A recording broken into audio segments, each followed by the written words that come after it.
Nag-attend nga kami ng baby shower ceremony dito sa India at sobrang importante nga sa mga Indiano ang okasyon na ito. At sa video nga na ito ay papakita ko sa inyo mga kaganapan sa araw na ito. Maaga nga kami nagising ngayon dahil kailangan nga namin pumunta sa hospital para sa vaccination nga ng baby Ivan namin. Dahil nga maulan guys ay medyo natagalan nga din kami sa pagbabiyahe gawa ng baku-bango nga yung daan, gawa ng sobrang lakas ng ulan at yung iba nga mga contractor dito ay hindi maayos yung pagkakagawa. Dahil nga meron kaming appointment ay hindi rin kami masyadong nagtagal dito at agad nga din kaming pinapasok. As usual nga guys, dahil medyo nakakaintindi na nga si Ivan dito ay nag-iyak-iyak nga siya na makita nga yung doktor. After nga ng few injections ay mabilis nga din siyang tumahan at nagpaglaro na nga sa mga bata. Pagkatapos nga noon guys ay umuwi nga din kami agad dito sa bahay dahil nga merong nga trabaho sa bukid ang binan ko. Tinapos lang talaga namin itong vaccination ni baby Ivan para ay hindi na nga namin isipin pa. Naiwanan nga sa city si Milan dahil meron nga siyang pasyente na kailangang asikasuhin na kamag-anak namin. Kaya naman ay sumabay na nga lang siya sa uncle namin. At dahil nga inaantok yung binan ko guys sa pagdadrive ay uminom nga muna kami dito ng Rajwari Chai. Kung sa atin nga sa Pilipinas ay nagkakape nga tayo pampawala ng antok, dito naman sa India ay chai yung pambato nila.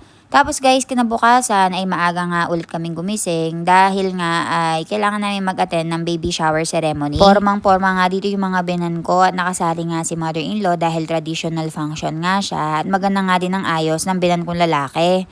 Nandito nga rin si baby Ivan guys at hindi nga kami pinapaupo sa harapan at pinaupo nga kami lahat sa likuran. Meron na nga kaming bagong boss dito at tiklop nga pati ang biyanan kong lalaki. Nag-iiyak-iyak kasi si baby Ivan guys kapag tinatry pumasok ng biyanan kong lalaki kaya naman ang ending. Nilibang muna nga namin si Ivan dito at inikot-ikot kunwari sa village bago nga kami pumunta sa highway. At dahil nga sa kakulitan ng anak ko ay medyo na late nga kami. Pagkarating nga namin dito sa area ay marami na nga ang tao at hinihintay na nga lang nila yung buntis. Hindi kasi nagkaroon ng malaking kasalan itong buntis guys, kaya naman ay masyadong malaki nga yung ginawa nilang baby shower ceremony.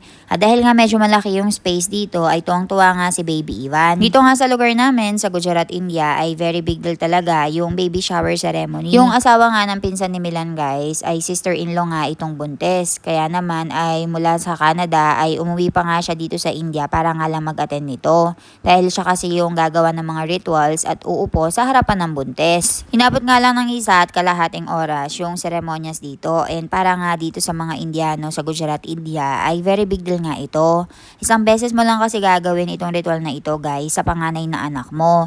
And dapat yung uupo sa harapan mo ay yung naging healthy nga yung pagbubuntis, yung never nga na nagkaroon ng miscarriage para kahit papaano ay magmaayos nga yung pagbubuntis nung kaharapan niya. Yung mga invited nga daw sa baby shower na ito guys ay umabot ng 600 na katao. Sa Pilipinas ba guys, marami pa rin ba yung mga nagsasagawa ng baby shower ceremony or simple na lang? Usually, sino-sino yung mga invited at inaabot ng ilan?